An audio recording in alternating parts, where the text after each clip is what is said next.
Telugu political లీగులో match ఇప్పుడు జమ్మలమడుగు స్టేడియానికి మారింది. YCP తీసుకొచ్చిన జేఎస్డబ్ల్యూ స్టీల్ ప్లాంట్ని టీడీపీ తమ ఖాతాలో వేసుకుంటుందని ఎంపీ అవినాష్ రెడ్డి ఆరోపించారు. మరోవైపు 5 ఏళ్లలో ఒక్క పరుగు కూడా చేయకుండానే వైసీపీ ఆల్అవుట్ అయిందంటున్నారు ఆదినారాయణ రెడ్డి. ఆ పార్టీ కప్పులు గెలిచింది లేదు, స్టీల్ ప్లాంట్ తెచ్చింది లేదు అని అన్నారు. జమ్మలమడుగు జేఎస్డబ్ల్యూ స్టీల్ ప్లాంట్ పై అధికార విపక్షాల మధ్య డైనమైట్లు పేలుతున్నాయి. స్టీల్ ప్లాంట్ ను తెచ్చింది జగనే అన్నారు వైసీపీ ఎంపీ అవినాష్ రెడ్డి.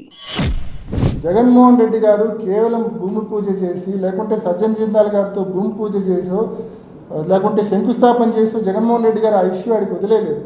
జగన్మోహన్ రెడ్డి గారు ఈ ఉక్కు పరిశ్రమ నిర్మాణాన్ని ముందుకు తీసుకెళ్ళడానికి అనేక చర్యలు తీసుకున్నారు. స్టీల్ ప్లాంట్ పునఃప్రారంభ సభలో చంద్రబాబు ఆదినారాయణ వ్యాఖ్యలను తప్పుపట్టారు అవినాష్ రెడ్డి. వాస్తవంగా మతిస్థిమితం కోల్పోయి మాట్లాడుతూ ఉంది వాళ్ళిద్దరూ. ఆదినారాయణ రెడ్డి గారిని అడుగుతా ఉన్నా, మనిషివేనా నువ్వు? ఇన్నిసార్లు ఎమ్మెల్యేగా పనిచేసినావు, గతంలో పంతులుగా పనిచేసినావు. రాజశేఖర రెడ్డి గారు కుటుంబం పెట్టిన భిక్షని నీ రాజకీయ జీవితం. ఒకప్పుడు హైదరాబాద్ నుంచి నీ ఊరికి పోవాలంటే, గుండ్లకుంట మీద పోవాలంటే నువ్వు భయపడేవాడివి. అప్పట్లో రామ్ సుబ్బారెడ్డి అనే వాళ్ళ చిన్నాన్న స్వర్గీయ శివారెడ్డి గారి దాటికి నువ్వు భయపడేవాడివి. భయపడి మైలుగురి నుంచి చుట్టుకొని పోయేవాడివి నువ్వు. అటువంటి భయస్థుడు నువ్వు. ఆ రోజు నీకు రాజశేఖర రెడ్డి గారు అండదండగా ఉన్నారు, నీకు బండ్లు కొనిచ్చినారు, నీకు ఆర్థికంగా సాయం చేసినారు, నీకు అన్ని రకాలుగా ఆపుగా రాజశేఖర రెడ్డి గారు ఉన్నారు.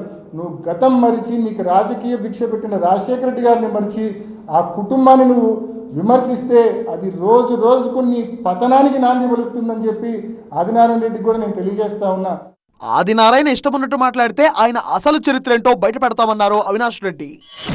వెన్నుపోటు నువ్వు పొడిచేది పోటు, నువ్వు వెన్నుపోటు పొడుస్తానే ఉంటావు ఈ ప్రజలకు. నేను బటన్ నొక్కినా అంటే నువ్వు బటర్ తినేది మా వాళ్ళకందరికీ తెలియదా? బటర్ తిన్నావు, బటర్ మిల్క్ పోసినావు, అయ్యి నీళ్లు పోసి. ఇది ఎవరికి తెలియదు నీ రాజకీయం. ఆదినారాయణ రెడ్డి నువ్వు ఒకటి గుర్తుపెట్టుకో, అధికారంలో ఉంటే నేను ఆదినారాయణ రెడ్డి అంటావు, అధికారం లేకపోతే నువ్వు నిక్కర్ నారాయణగా మారుతావు. నీ బతుకది, నువ్వు గుర్తుపెట్టుకో, నీ బతుకది. కూటమి సర్కార్ క్రెడిట్ చోరీకి పాల్పడుతుందని అవినాష్ అంటే, వైసీపీనే క్రెడిట్ చోరీకి పాల్పడుతుందని ఆదినారాయణ రెడ్డి విమర్శించారు. ఏదో జిందాల్ సంస్థను, జేఎస్డబ్ల్యూ స్టీల్ సంస్థను ఆయనే సంప్రదించినట్టు, ఆయనే పరిశ్రమ తెచ్చినట్టు ఆయన ప్రజలను మభ్యపెట్టే ప్రయత్నం చేసినారు, క్రెడిట్ చోరీ చేసే ప్రయత్నం చేసినారు. కానీ పాపం, దురదృష్టం, చంద్రబాబు నాయుడుకి నిన్న సాయంత్రమే మొత్తం గాలంతా పోయింది.